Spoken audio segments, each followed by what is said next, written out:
Hello everybody, my name is SmallPandaHD and welcome. I'm here with Ananda Gupta. I'm the lead designer on XCOM Enemy Within. How are you doing today? Very good. Good show. This is a good show to be at. Yeah. Very happy to be at Gamescom. I have a couple of questions. What about story situation? Where does the story progress on the previous story, or is it a completely new story? Well, so XCOM with Enemy Within, we've taken the approach that we typically do in Firaxis expansion packs. So it is not a prequel and it is not a follow-on. It is the same campaign. It is the same struggle against the aliens that you confronted in Enemy with Unknown, but it is different stuff. Right? We've added more soldiers, more enemies, more items and technologies, all that stuff. Story-wise, we know that the spirit of XCOM is it's a strategy game and a tactical game. Here at Gamescom, we've talked mostly about tactical things, new soldiers and the Meld canisters that you recover from the battlefield. But rest assured that at Firaxis, we would not send out an expansion pack that is only tactical and strategy focused. Can you tell us a little bit more about the new soldiers and new enemies?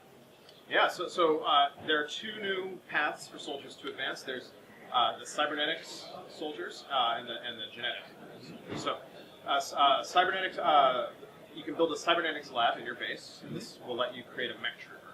You do that by converting one of your soldiers into the mech trooper. So it changes class. This is a new soldier class. Yep. And the mech trooper has a training tree, just like other soldiers. But the mech suit itself is also customizable. Yep. So there's additional tactical subsystems that you can use.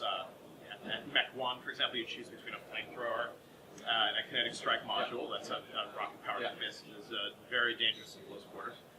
And the mechs are very powerful and very dominating units, but they are not invulnerable, and you will have to learn some new tactics to make sure that they are used most effectively. You can build a genetics lab in your base. This will let you apply genetic modifications to your soldiers. This gives them otherworldly new powers. Genetic modifications unlock from alien autopsy research. So as you progress in your alien autopsies, you will gain more genetic modification possibilities. And you pay for these with Meld. And Meld is a new resource that we are adding.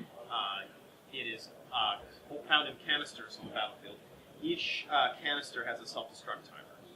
The self-destruct timer will start ticking down no matter if you've seen it or not. And so players will have to make some interesting new tactical choices. Do I go for the Meld canisters and expose my soldier to perhaps greater risk, or do I play it safe? Right. That's hopefully will be a fun choice for players. And that's true on both the many new maps that we've added. We've added a lot of new maps, but we also have added the Meld gameplay to the Enemy Unknown maps. So that way, because we have a very large map pool now, the two combined, we wanted to make sure that the Enemy Unknown maps also feel fresh.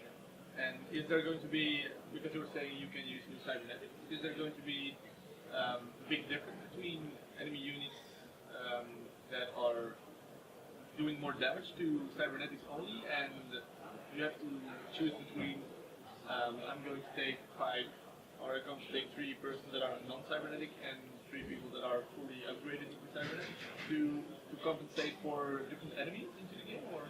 No, usually we don't have damage typing as much like that. The enemies don't have things like heat ammo. Heat ammo is an ability for XCOM that does more damage to robots, but enemies don't have that. What we are looking at is, so cybernetics, mech units, mech soldiers don't use cover. So you have to pick the placement of them much more carefully. And I think that's going to be interesting to look at players. And as a result, when they're wounded, they're harder to protect because they can't use cover. So you have to pull them further back than you normally would. I think the interplay, but yeah. So and the other thing about mechs, of course, is they cannot use ladders or pipes to climb. So unless they have chosen the jet boot modules, which is one of the soldier training options, mechs will not be able to get onto second floors as easily, and so non-regular soldiers or genetically modified soldiers will be a good fit there.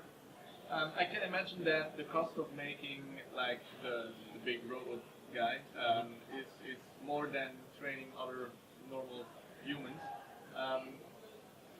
With Iron Man mode, once you die, you lose a character. Is it going to be able to retrieve the suit of the guy, or? Well, in general, yeah. So in general, equipment is kept from when a soldier is killed, unless you're playing with that second wave option, which in which it's destroyed.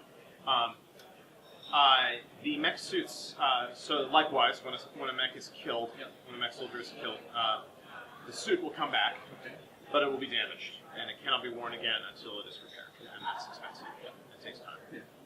Are there going to be added new modules into the laboratories and new rooms into the base? So the cybernetics lab and the genetics lab are your entry points for these ways of advancing your soldiers. The cybernetics lab counts as a workshop for the purposes of adjacency, right? And the genetics lab counts as a laboratory for the purposes of adjacency. But those are the only two new base facilities we're adding. Are there going to be added new customizations into the soldiers in appearance and clothing and such? Absolutely, yeah. So we are adding new hats, we're adding new hairstyles.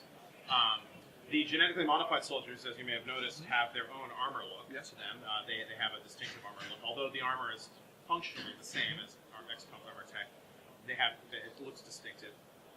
Excuse me.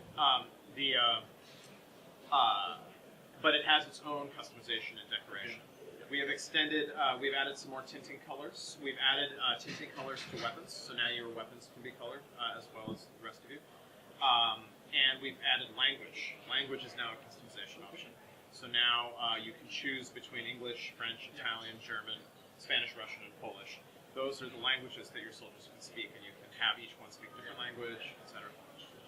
That is a big new customization option. And then lastly, mech troopers, the mech suits themselves have their own customization system. So the decoration on them is about their paint pattern, and so you can tint and choose different paint patterns to get like tiger stripes or explosions or spirals. There's some interesting ones in there. Okay. XCOM Enemy Within will be out November 15th, 2013 on Xbox 360, PlayStation 3, PC, and the Mac. Thank you very much. Thank you.